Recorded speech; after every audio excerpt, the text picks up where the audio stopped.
There is a level of self-discipline that transcends the very concept of effort, a realm where willpower is not a finite resource to be spent, but a perpetual state of being, as natural and unthinking as the draw of breath or the beat of a heart.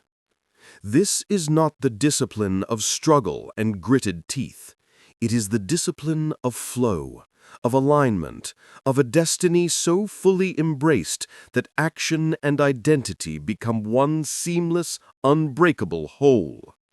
You have encountered these individuals in the periphery of your life, these human monuments to consistency.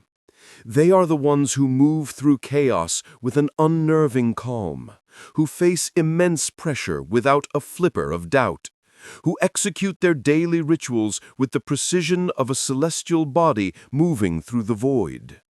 We observe them from a distance, and we attach labels to them, desperate to categorize the uncategorizable. We call them obsessed, as if their focus is a pathology. We call them gifted, as if some fairy godmother blessed them at birth. We call them lucky, as if their results were an accident of fate and not the direct, ironclad consequence of their choices. But the truth is far more terrifying and far more magnificent. Every single one of these individuals has, by accident or by furious intention, unlocked a terrifying ancient secret. This secret was not conceived in a modern laboratory of human optimization. It was forged in the crucible of survival, on the rain-lashed battlefields and in the silent, austere meditation halls of feudal Japan. It is a secret that does not seek to make your life easier. It seeks to make you stronger. It is not a method for self-improvement.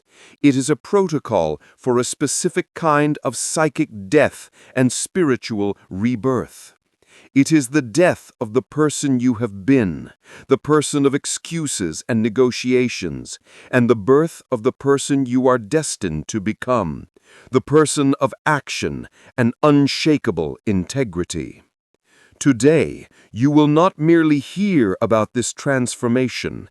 You will be taken on a journey deep into its heart, and you will be given the map that can lead you there yourself.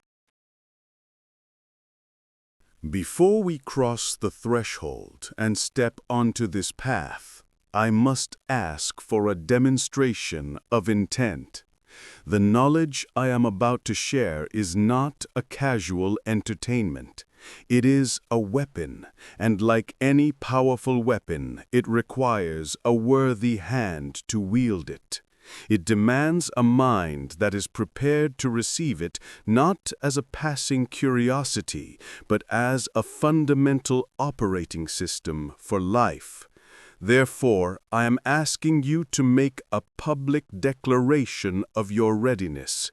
This is your first small act of courage. I need you to subscribe to this channel and to ring the notification bell. In doing so, you are not just adding another channel to your feed. You are formally enlisting in a silent army of individuals who have chosen the path of mastery over the path of mediocrity.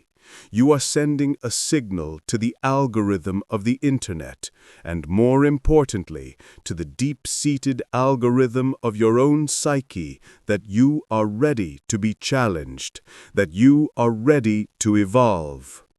Then I want you to go into the comments below this video and you will write one single word: resolved.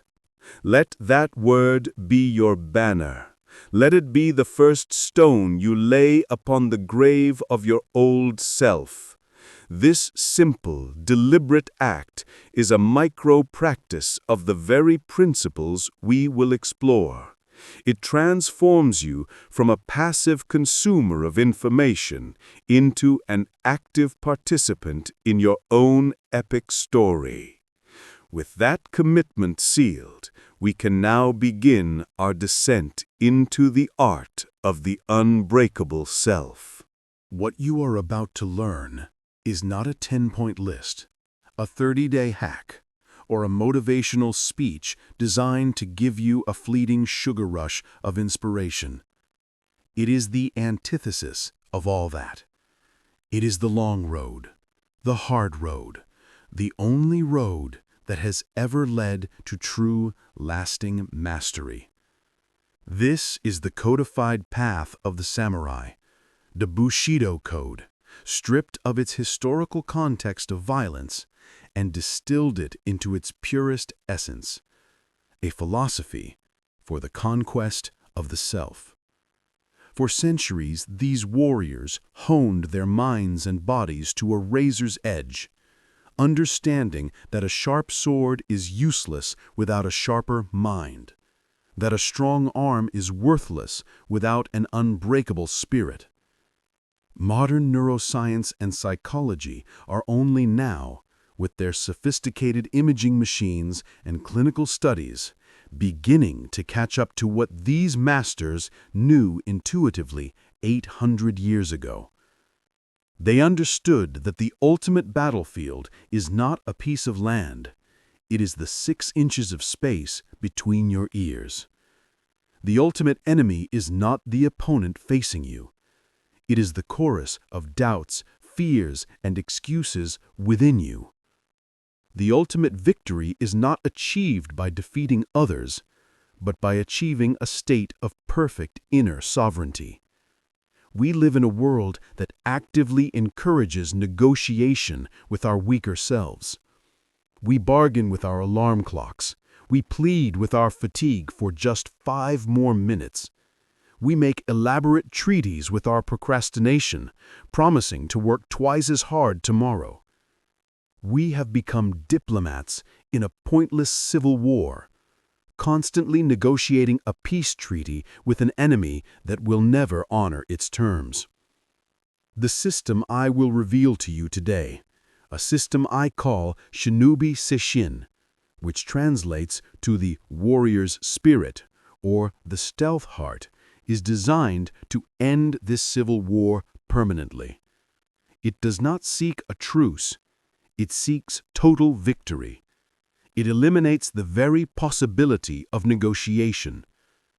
It transforms discipline from a draining activity that you must constantly do into an effortless state that you simply are. But I must offer you a final warning, spoken with the gravity this subject deserves. To truly learn and internalize this system is to accept that everything you have ever called hard work, everything you have ever celebrated as willpower, was merely a preliminary exercise, a rehearsal for the main performance. That performance, the performance of your life, begins at this very moment. Chapter 1. The Broken Sword. The Architecture of Failure. Our story does not begin on a misty mountaintop or in an ancient temple, but in a landscape that is hauntingly familiar to you. This is the story of Kenji. Kenji is a man of the modern world, intelligent, educated, and brimming with a latent potential that seems to poison him from the inside out, day after frustrating day. He possesses all the external trappings of knowledge. His bookshelves are lined with the works of Stoic philosophers and productivity gurus. His phone is filled with apps designed to track his habits, manage his time, and optimize his sleep. He has the plans, meticulously detailed in expensive notebooks. He has the calendars, color-coded with aspirations. But there exists a Grand Canyon-sized chasm between his intentions and his actions. And in that dark, deep chasm dwells a ghost. This ghost is the spectral remains of his weaker self, and it is a masterful orator, a cunning negotiator. It speaks to him with a voice that sounds exactly like his own, but its words are poison wrapped in reason. At 5 a.m., when the alarm screams into the stillness, the ghost whispers with soothing logic. The body needs rest. 10 more minutes. You will be more productive if you are well rested. At 8 p.m., when he considers preparing for the next day, it rationalizes with weary compassion. You have given enough today. You can start fresh tomorrow. Tomorrow is a new day. Kenji is not a lazy man. He is a man engaged in a perpetual, silent, and utterly exhausting war, and he is losing this war decisively because he is fighting it on his enemy's territory. The moment he entertains the question, should I get up, or should I do this now, he has already ceded the victory. The decision itself is the battlefield, and it is a battlefield that consumes his entire reservoir of mental energy before a single productive action has been taken. He is like a samurai who spends all day, every day, obsessively polishing and sharpening his katana, only to have his fingers turn to butter and drop the blade the moment an enemy appears on the horizon. He is perpetually preparing for a fight that he never has the energy to actually fight. One evening, buried under the crushing weight of another day squandered, another list of promises broken to himself, Kenji finds himself scrolling through a digital archive of ancient texts. His eyes, heavy with self-disappointment, fall upon a translated passage from the writings of Tokugawa Ieyasu, the legendary shogun who pacified all Japan through unparalleled strategic patience. The words on the screen seem to glow, searing themselves into his mind. The victorious warrior wins first and then goes to war, while the defeated warrior goes to war first and then seeks to win. In that instant, a seismic shift occurs within Kenji. It is an epiphany that feels less like a new thought and more like a long-forgotten memory crashing back into his consciousness. He sees his entire life with horrifying clarity. He has always been the defeated warrior. He has been charging onto the battlefield of every new day, armed only with fleeting motivation and raw hope, desperately trying to win through sheer force of will in the heat of the moment. He has been seeking victory in the place where it is most elusive, in the midst of the conflict itself. But the true masters, the victorious warriors like Ieyasu, they do not do this. They secure their victory long before the first blow is ever struck. They win the war in the quiet strategy sessions, in the unbreakable clarity of their purpose, in the unbreakable conditioning of their spirit. The battle itself is merely the physical manifestation of a victory that has already been achieved in the mind. This realization was both devastating and liberating, but it left him with a single burning question. How? How does one win a war before it even begins? The answer, he would discover, lies in a threefold path, a path of such profound simplicity and demanding rigor that the vast majority of souls will instinctively turn away from its stark light. This is the path of Shinobi Seishin. But how does one win a war before it starts? The answer is not found in a sudden burst of willpower or a complex new technique, but in a profound and terrifying psychological shift, a preemptive strike against the very part of you that is capable of surrender. Chapter 2. The First Pillar, Kakugo, the Prepared Mind, the Death of Options. The first and most fundamental pillar of this system is Kakugo. A direct translation is inadequate, for it means far more than readiness or preparation. In the soul of the samurai, Kakugo meant the resolution to die. It was the conscious, deliberate, and absolute acceptance of one's own mortality before stepping on to the battlefield.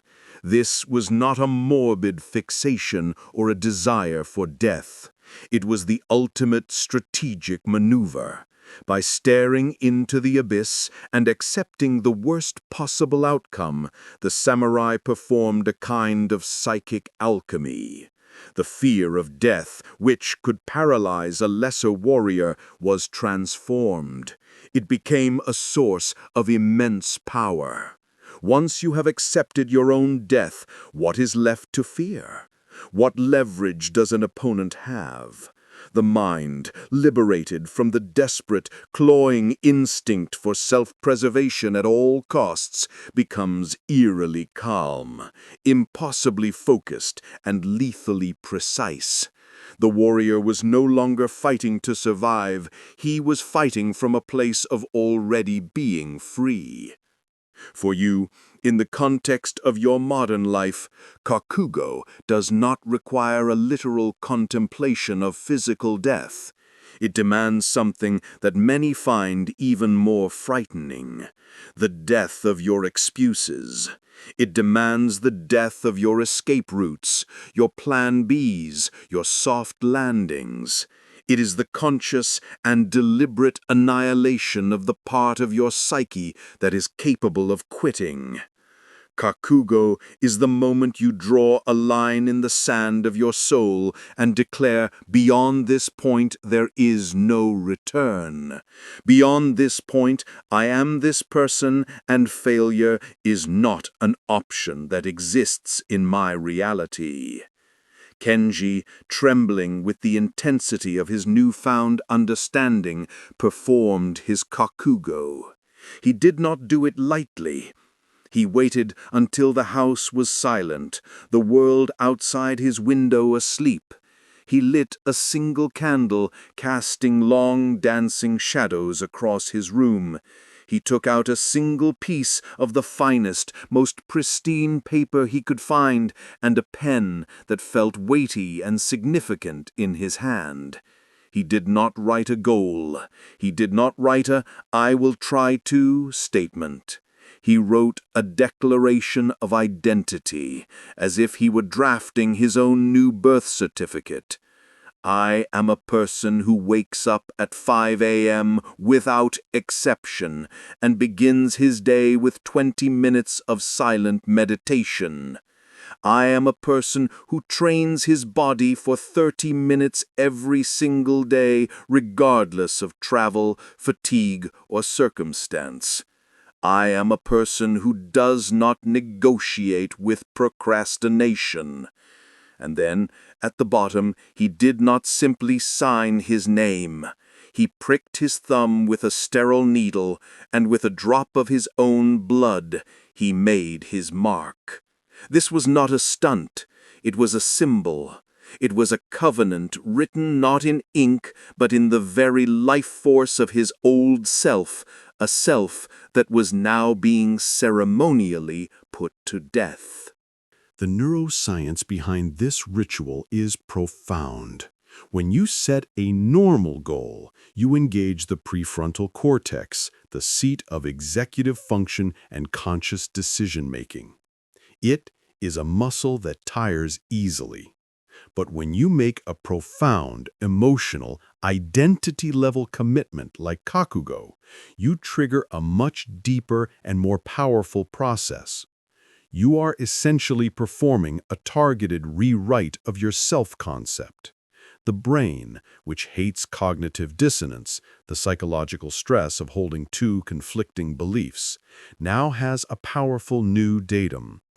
I am this kind of person. To alleviate the dissonance created by actions that contradict this identity, the brain begins to rewire its own neural pathways to make the aligned behavior more automatic. It starts to filter your perceptions, your decisions, and your actions through this new lens. The question is no longer, should I get up? The reality is, I am a person who is now getting up. the internal negotiation was short-circuited. The battle that Kenji had been losing every morning was won decisively the night before in the sacred space of his Kakugo ritual. The alarm clock was no longer a call to battle. It was merely a confirmation of a victory already achieved.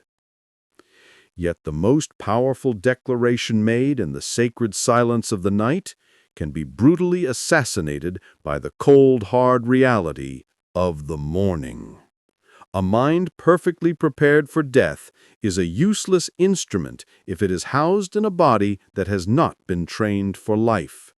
This is where the second pillar forges the physical chain that irrevocably links your transcendent spirit to your tangible action. Chapter 3. The second pillar. Kata. The form of action. The body's memory. The second pillar is kata. In Japanese martial arts, a kata is not merely a sequence of movements. It is a sacred form, a pre-arranged dance of combat that is practiced not hundreds, but thousands of times. It is drilled into the practitioner until the movements are no longer a series of conscious commands, but a single, fluid expression of intent. The body learns the path so deeply that the mind can be elsewhere, calm, observant, strategic. In the fog of war, when fear screams and logic fails, the body does not hesitate. It simply performs the kata. It is action without decision. It is form without thought. This is the master key that unlocks the door to automaticity, to a state where willpower is no longer required because the action has become as natural as blinking. Kenji realized that his greatest energy drain, the very thing that fueled his internal civil war, was the constant, low-level tyranny of micro-decisions. When should I work out? Should I do it before breakfast or after? What exercises should I do today? What should I eat for lunch? Should I meditate now or would later be better?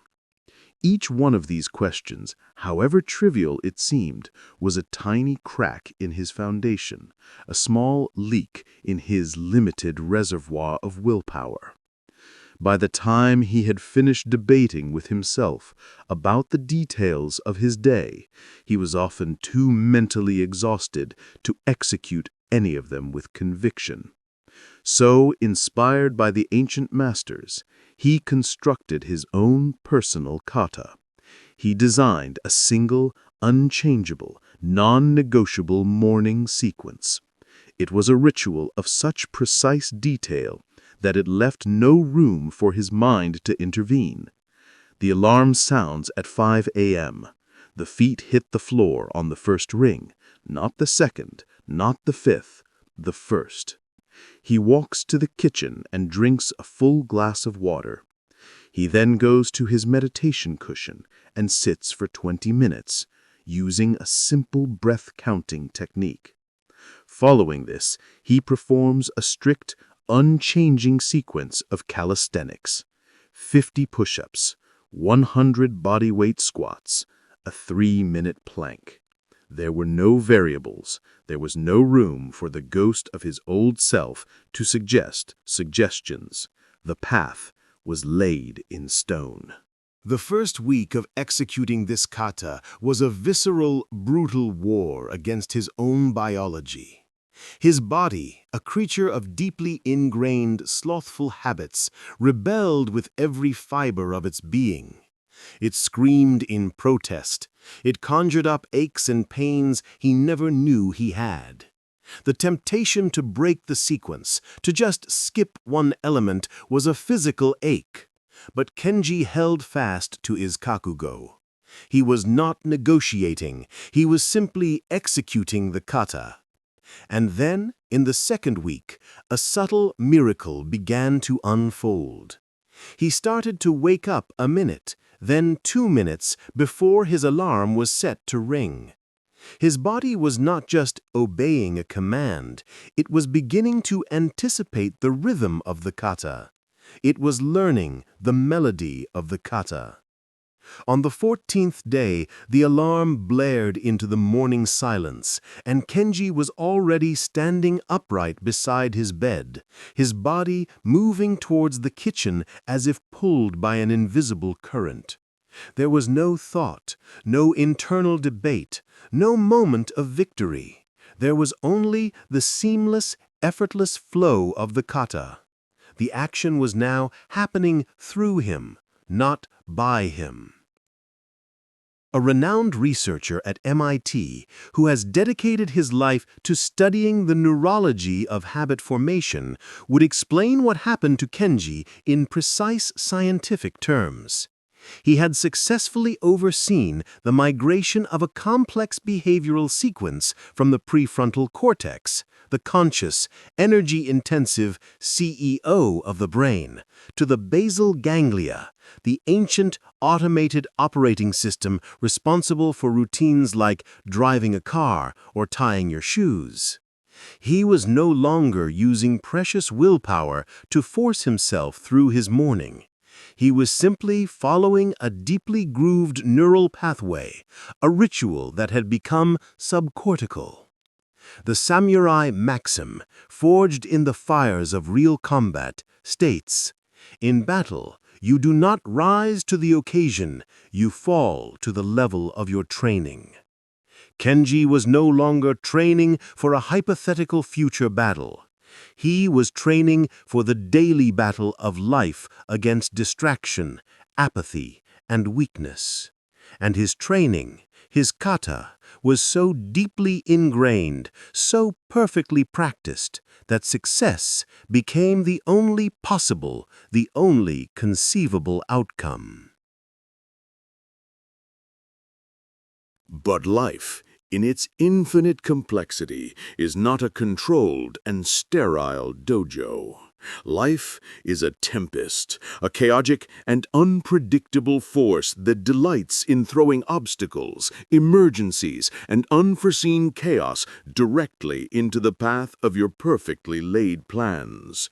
And it is at this precise moment when your beautiful, perfect routine shatters against the rocks of reality that the third and most profound pillar reveals itself, separating the eternal student from the true warrior. Chapter 4. The third pillar. Fudoshin. The unmovable heart. The roots in the storm. The third pillar is Fudoshin.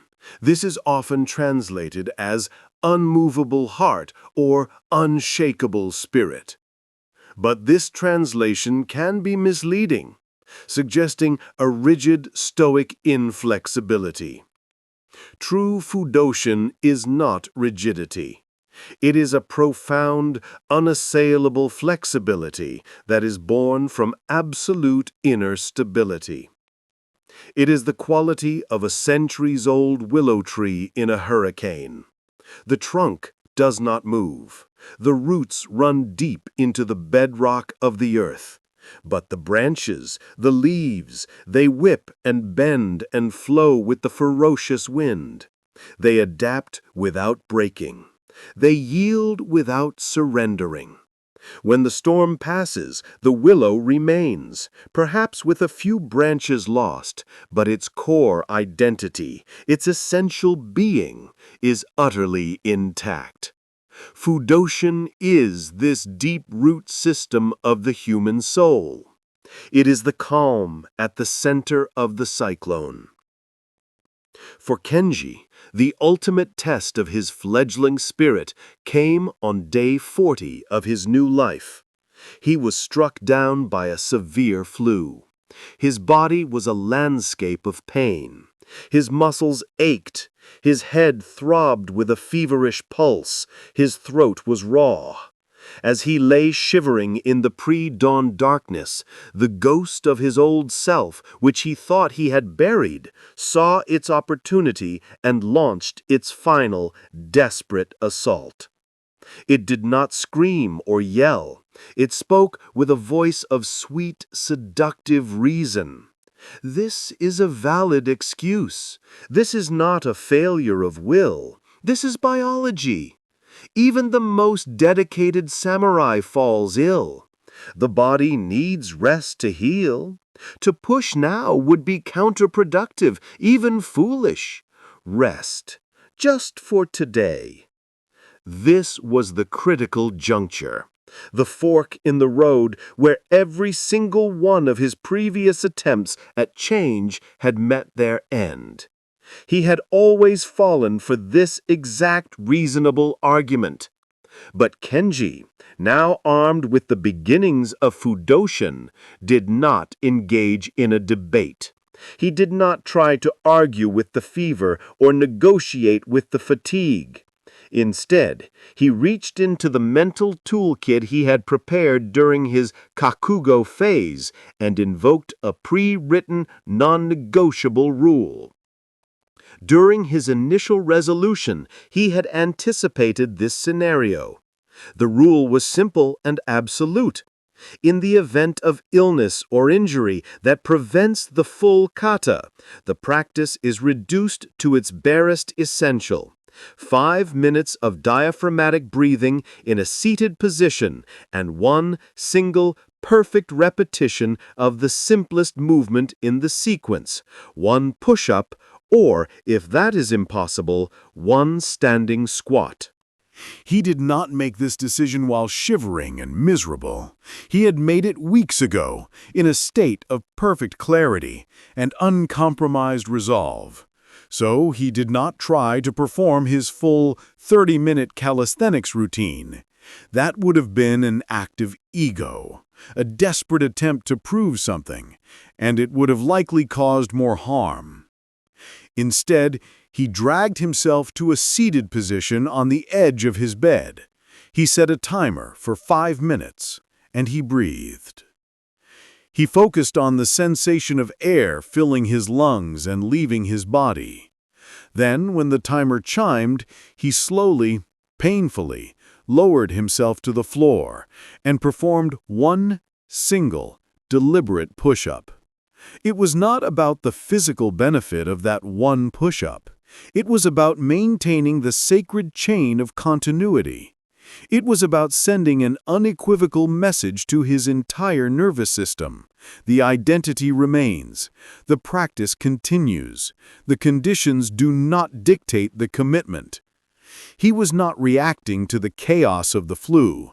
He was executing a preordained protocol for chaos. A leading Stanford neuroscientist specializing in stress and resilience would explain the power of this maneuver.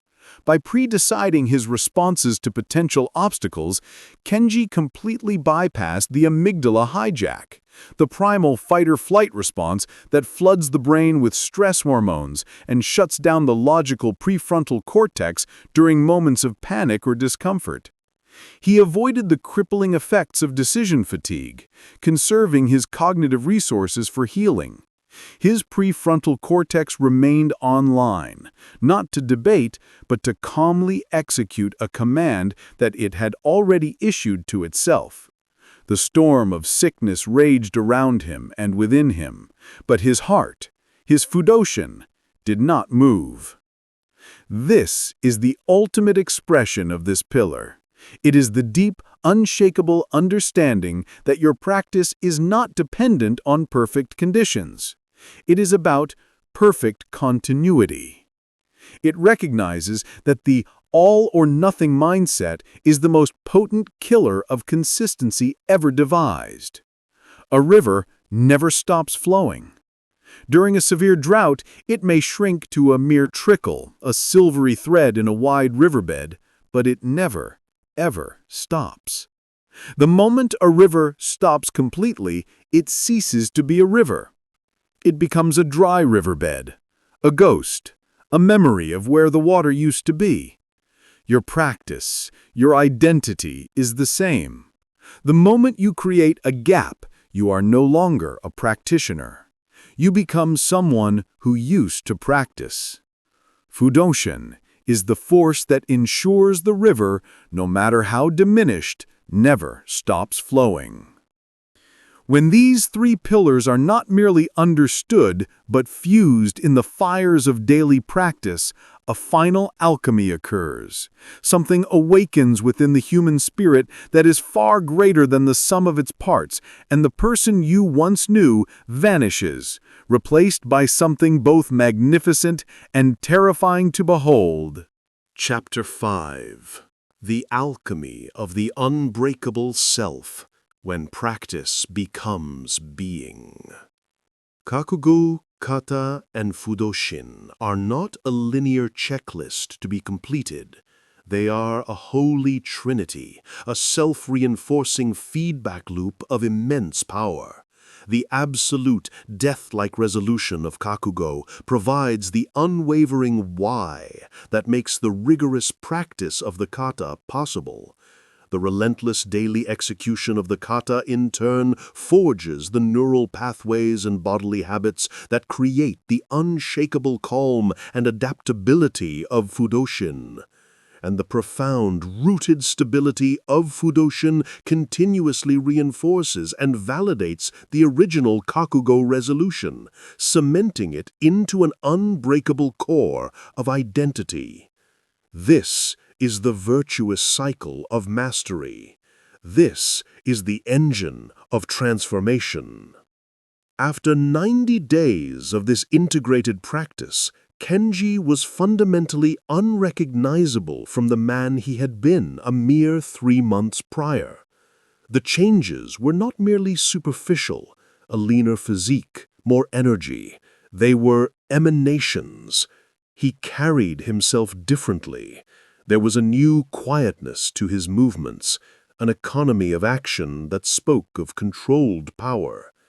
People in his life began to notice, though they could not quite articulate what they were sensing.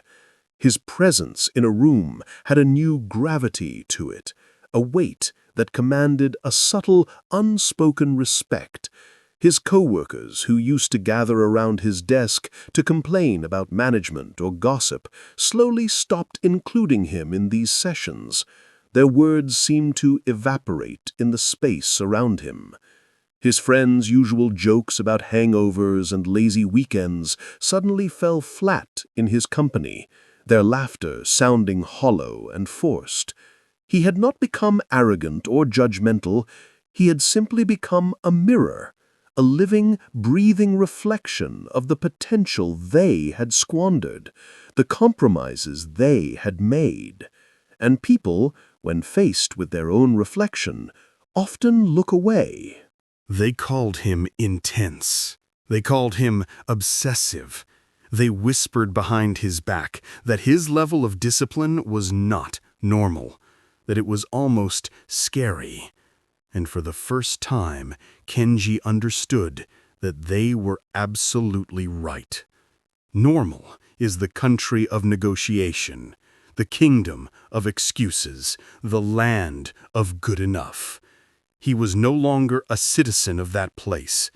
He had transcended the very concept of discipline as the world understands it, because he had transcended the fractured self that required discipline in the first place. He did not possess willpower. Willpower had become the very air he breathed. He was not a man who practiced meditation. He had become the living embodiment of a focused mind. He was not a person who worked out. He was a vehicle through which strength expressed itself. This is the final, terrifying, and glorious secret of Shinobi Seishin. The system does not give you discipline as a tool. It systematically annihilates the part of you that was undisciplined. It kills the negotiator, silences the ghost, and incinerates the escape routes. You stop doing practices, and you become the practice itself. Just as you do not need to remind your heart to beat or your lungs to draw air, You no longer need to force yourself to act with integrity, to rise early, to train hard, to focus deeply. It simply happens. It is your nature. It is who you are. This path now lies open before you, illuminated by the torch of ancient wisdom and validated by the cold, hard light of modern science. It has always been there, waiting.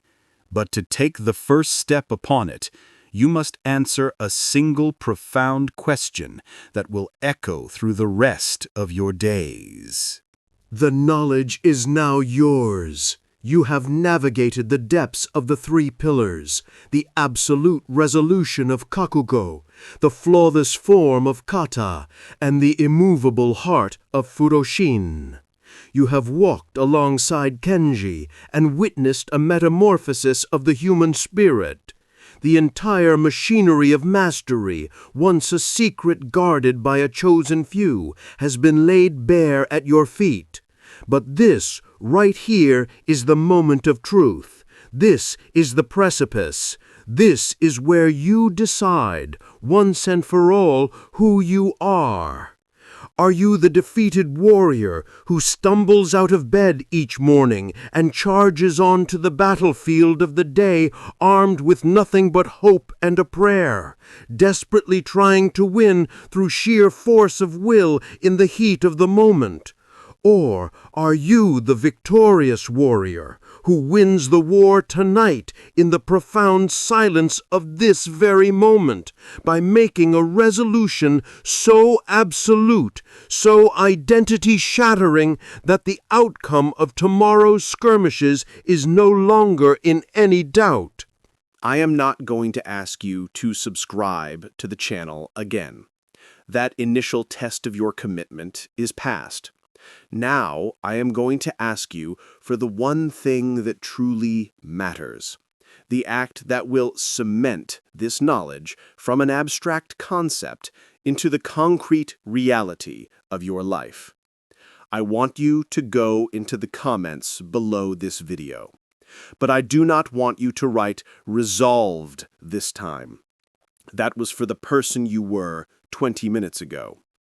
I want you to write your Kakugo. Write your one single identity-level declaration. Be specific. Be brave. I am a person who writes 1,000 words of my novel every day before checking my email. I am a person who does not consume sugar or processed foods. I am a person who trains fasted every morning without exception. I am a person who speaks with absolute integrity and does not gossip. Write it. Put it out into the world. Make it public. Let this community, this legion of aspiring masters, bear witness to your vow. This is your line in the sand. This is your blood oath with your future self. From this moment forward, there is no more trying. There is only being. The path ahead is solitary. It is demanding. It is unforgiving in its honesty. But it is real, and it is waiting for you to take the first, final step. The step of absolute resolution. I will be reading those comments. I will see you there.